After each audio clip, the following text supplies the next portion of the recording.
What's growing on, gardeners? If there is one question I get more than any other during the summer, it's what do I do with my garden's harvest? How could I possibly eat everything in my garden? Well, on today's video, I'm going to answer that question and show you 4 ways to maximize your garden's harvest so you stop wasting food and save a ton of money. If you're new to the channel, please consider subscribing and hitting the bell to receive new video notifications, and check out our Amazon storefront and spread shop in the video description for a list of the gardening products I use and awesome custom designed apparel and other gear. Your support is greatly appreciated. The number one most important thing that you must do to maximize your garden's harvest is to change your shopping habits and force yourself to eat the food out of your garden. People tend to get stuck in routines where they're eating the same types of food on the same schedule. So suddenly, if their garden starts producing all of this food in late spring and throughout the summer, they're going to wind up with all of this excess food that's going to go to waste if they don't otherwise change their shopping and their eating habits.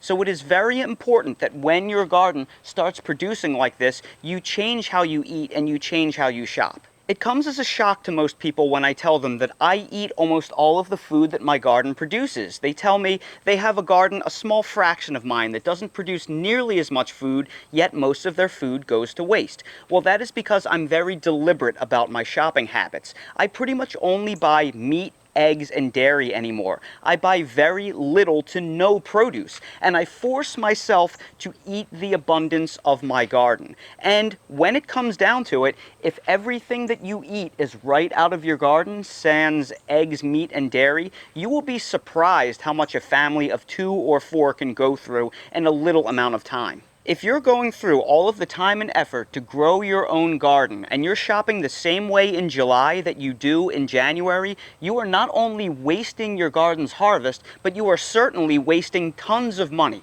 So here is my challenge to you. I will allow you to only buy meat and eggs. Everything else that you eat alongside those meat and eggs, you have to forage yourself out of your garden. You have to grow every single thing else that you eat.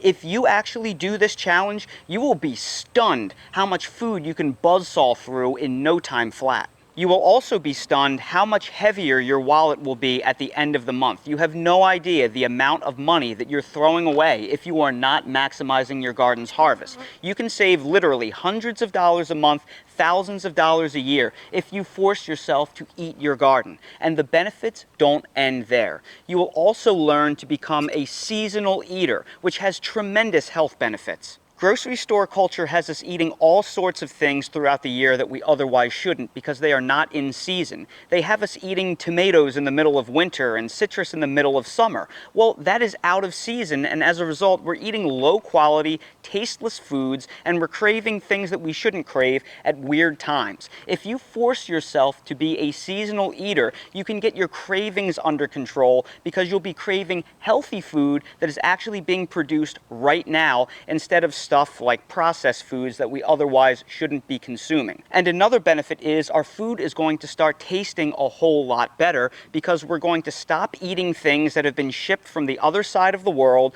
or have been sitting in storage facilities for months and months, degrading and losing their quality, and we are going to be eating food that is ripe right now, that is picked at the peak of their freshness. So being a seasonal eater has a tremendous amount of health benefits, I've found, and it's really changed my life. Now I crave things like butternut squash soup in the winter and tomato salads in the summer, and I don't get those same cravings when the seasons are reversed because my body has largely learned to eat what is in season, and that is one of the things I really do to help keep my health under control. It has been very effective for me personally, and I'd recommend seasonal eating patterns to everyone.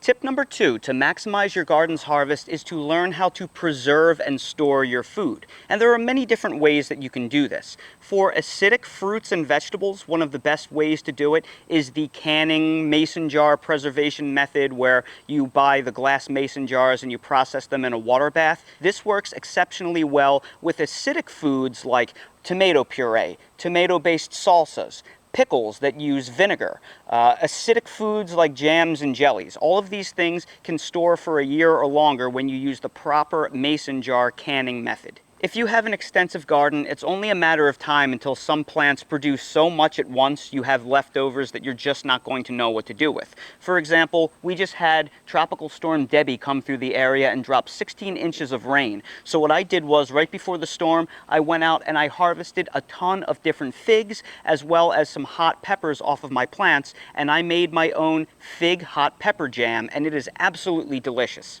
All of the jars of hot pepper fig jam that you see right here came from 2 harvests off of my early season fig trees. I simply picked my figs and my hot peppers, I put them in a blender and I pureed them, and then I put them in a pot with some pectin and some sugar, brought them to a boil, and then I processed the jars. It couldn't be any easier, and now I have more than a year's worth of hot pepper fig jam, and you better bet that I'll be making a whole lot more of this as my trees produce throughout the year. Now, truth be told, I made a lot more jars of fig jam than that, but I've given several away to family and neighbors, and we've already eaten a full jar because I'm telling you, this stuff goes good on everything. But if jam isn't your jam, this water bath processing method is great for shelf-stable long-term storage of anything acidic. So for example, these are my hot peppers from last year, and they were processed in a water bath with vinegar, so they are still perfectly safe to eat, and of course it's a no-brainer to do this for things like cucumbers to make pickles. And of course you can also get really large mason jars like 1 quart or half-gallon mason jars to process tomato puree or salsas and store them for an entire year or longer. Things like tomatoes are great for long-term shelf-stable storage when processed properly. Now, I'm not going to show you how to process things in this video, but I will place a link down in the video description that'll give you a little tutorial, and I'll place some links to mason jars and lids in the video description as well for your convenience. If the water bath processing method isn't for you and you want something simpler, you could always go out and harvest your veggies, chop them up, get yourself a vacuum sealer,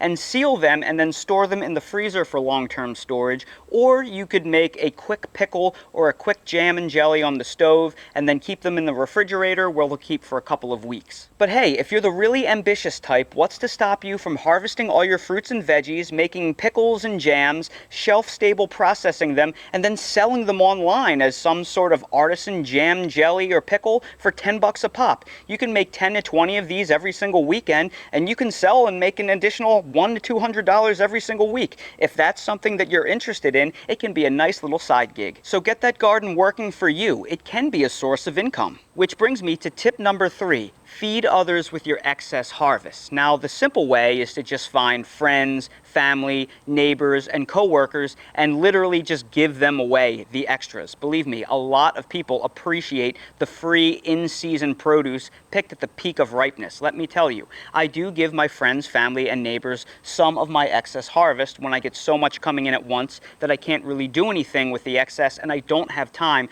to process them for long-term food storage. But again, if you are an ambitious person and you have a large garden with a reliable excess of produce, you can look into selling the produce. For example, you can call around to local co-ops and you can see if you can supply them with locally grown produce. You can also do things like call around and see if you have a local CSA program, which stands for Community Supported Agriculture. The CSA programs are often what supply farmers markets with locally grown produce. So if you make the right amount of calls, you may be able to get inside a network like that and start supplying people with your excess harvest, and you can make a little bit of money off of that. You can also, once again, make jams, jellies, salsas, tomato puree, and things like that, and you can sell them locally to the markets as well for a little bit of excess income. This can wind up being hundreds of dollars a month for you if you have a local program and you have enough food to give to them. And tip number 4 to maximize your garden's harvest is, when all else fails,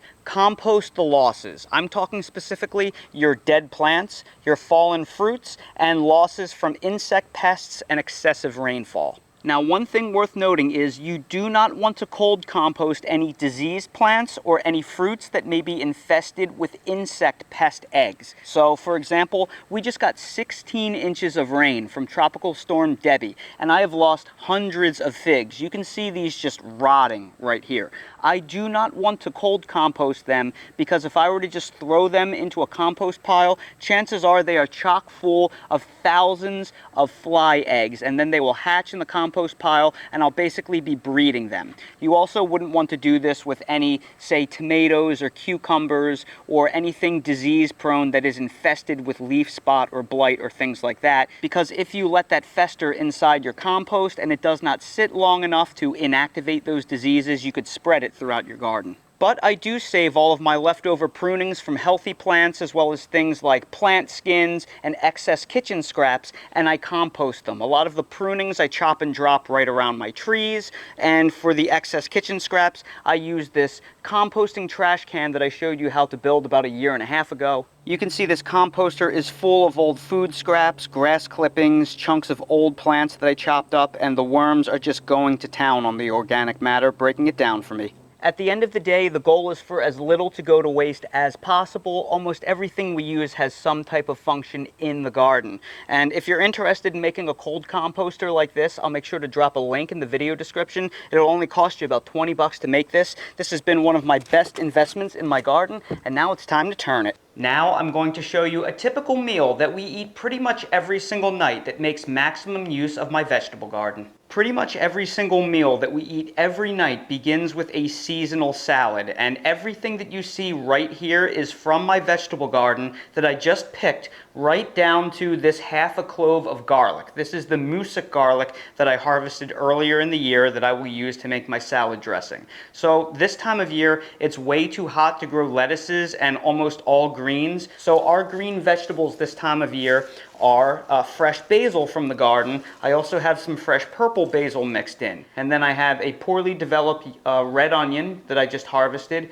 a leftover spring carrot, a couple of small peppers that survived the hurricane, and then 2 leftover tomatoes and a fresh cucumber off of my brand new cucumber plants. And then the salad dressing is literally just going to be balsamic vinegar, extra virgin olive oil, salt, freshly ground pepper, and a crushed up clove of garlic. Then I'm going to add a couple of things to the salad that I literally can't grow. My peach trees aren't developed yet, so I'm using a store-bought peach because this was in season from South Carolina and it adds a beautiful sweetness to the salad. I'm going to use a Hass avocado from the grocery store because we love avocados, 1/2 can of garbanzo beans, and a celery rib that I got from the grocery store because it's too hot to grow that. So that right there is going to be the salad that Brittany and I will split tonight. Then we will add a protein to the salad. This right here is one of those pre-marinated, all-natural pork loins. I just bought this on sale for $7.99.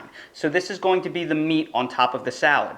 Basically, all of the veggies from my garden and the little bit of seasonings and oils, that's free to $1 maybe. Let's just call it $1. So we are going to eat like kings tonight for about $9, split between the both of us, and I will show you the finished product when it's done.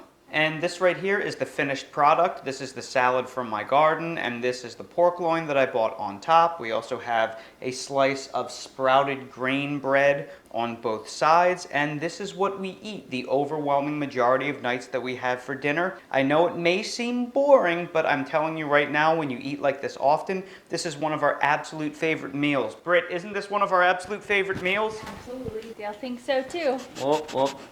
Dale just sniffed the microphone. And that right there are 4 ways that you can maximize your garden's harvest. Doing this, we have literally cut our grocery bills in half. Brittany, Dale, and I literally eat like kings for about $100 a week. And yes, I'm including Dale in that because we cook almost all of his food, and that also includes the toiletries and things that we don't eat, like aluminum foil, plastic wrap, trash bags, soaps, things like that. $100 a week, and we are eating like kings all the time. So I know that if you incorporate these techniques into your eating habits, you can save a dramatic amount of money as well and have far less waste in your garden.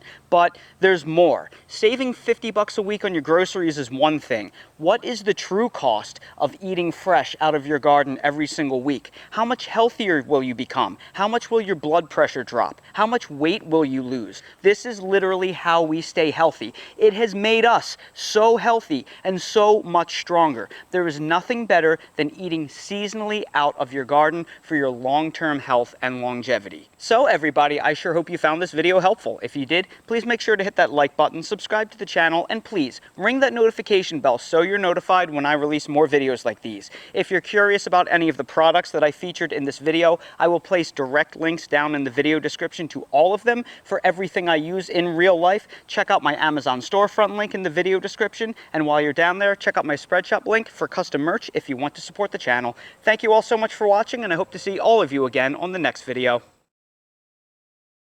Guess what, everybody? Big news! We had our first day in over a week where we didn't have a thunderstorm. And Dale slept on the couch all night and he relaxed all day. We are so much happier. We are doing so much better.